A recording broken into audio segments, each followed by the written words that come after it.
Ladies and gentlemen, here we are at the National Night Out with Chief of Police of Hopkins Police, Edward Lee. How many years have you been doing this?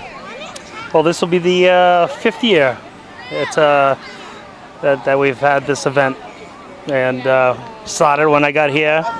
The main worker who puts this whole thing together is Officer Steve Buckley. He does an outstanding job getting volunteers to help us out with vendors and food and the jumpies and everything else. Everything's donated, and then you have a lot of, course, organizations that are here to educate the public. And you know, Officer Buckley will be the first to admit that when he punches in, the crime rate goes down.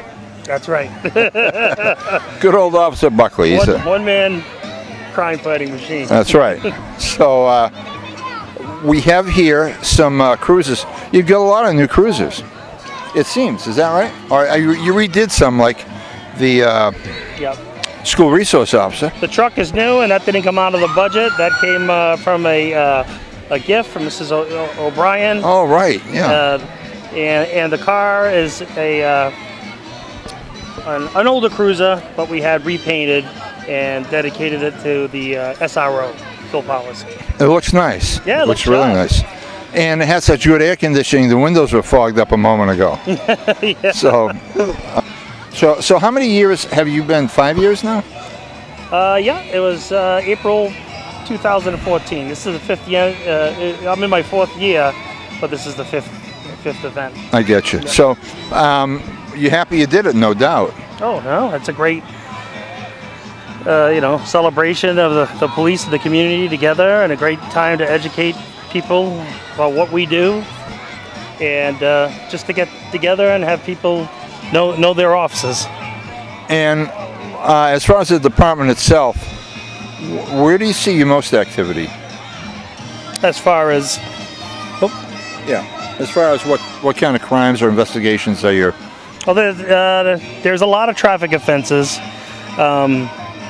We get our share of domestic arrests, a lot of mental health calls, but we've certainly made great strides in both areas because of our domestic advocate and as well as our mental health advocate. We've been able to divert a lot of cases where someone would normally be arrested, and we were able to come up with different solutions to get people treatment and help, and that certainly reduced the number of arrests, and that's been happening throughout the state.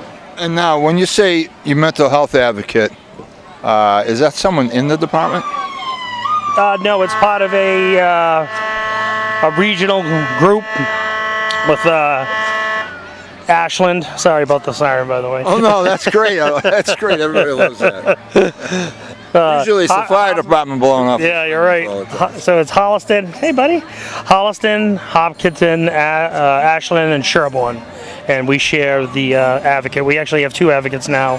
And she takes turns going on patrols with different agencies. And she's available to respond. If she happens to be working in Sherborne, we could call her over if we get a major incident or an incident that is needed. So. And this is new for policing, isn't it? Yeah, absolutely. It's just one more thing that the police have been called to do. Well, it's, police have been banging their head against the wall for years trying to figure out what to do with people with mental health, and the answer is obviously not just locking them up or just dropping them, Section 12 of them at the hospital. It's coming up with solutions, and there's follow-up too. We have monthly meetings where we go over all the people that we've worked with, and we just don't leave them at that point. We check on their status and make sure they're getting the proper help.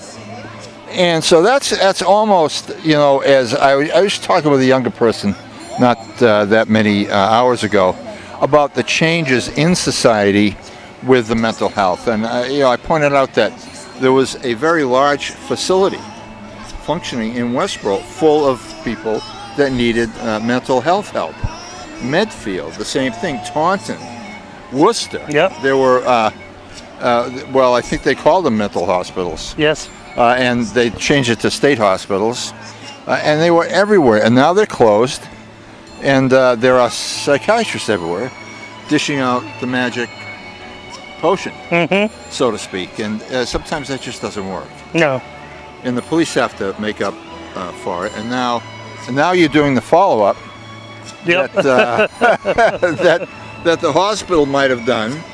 Well, we work years together ago. with Milford Hospital, Framingham Hospital, and they're kind of part of the team approach. What do you see for the future of policing?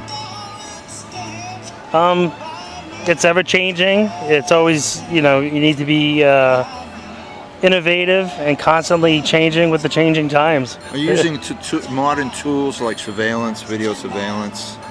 Oh, absolutely. If there's a crime, that's one thing that wasn't always around when I was a young police officer started. Now almost every crime you're able to use videotape surveillance. You have a lot of people with those new systems at their homes that detect people at their front door. How about on Main Street? Do you have many on Main?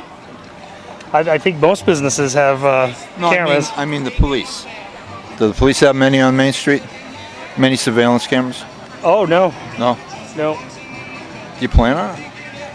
Yeah, well, we do bring in cameras for the marathon. Right. But we don't have any on Main Street at this time. We rely on the private businesses if we're looking for something. Now, what do you think about this idea that everybody at birth gives up a swab? Because when I you know what I'm talking about? Oh, for DNA purposes? Yeah. Everybody at birth gives up a swab. That way, you won't hear police saying, "Gee, we have DNA, but we don't know whose it is." Mm-hmm. And then you would. Yeah, well, if everybody gave it up at birth. The ACLU probably has something to say about that, though. Well, let's talk to them next. Anyone here from the ACLU? No. See, they didn't show up, did they? No, I don't see them anywhere. I do see Smokey the Bear. Yep. And, the future of Hopkins policing is going to be, it's changed so much in the 4 years that you've been here. Mm-hmm. Yeah, I look forward to seeing the next 4 years. Oh, great. Thanks, I Chief. hope to be here. Why not, right? Thanks. All right, thanks.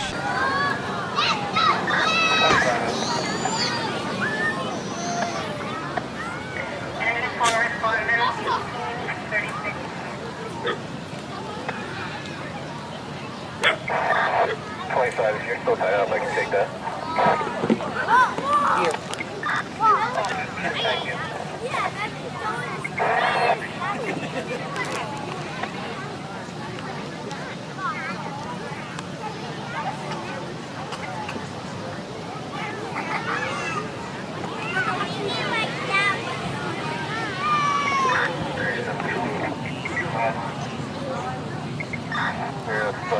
What are the owner assessment on that third? Now what she's doing is she's putting her nose as close to the source as she can, and then she's getting rewarded on it.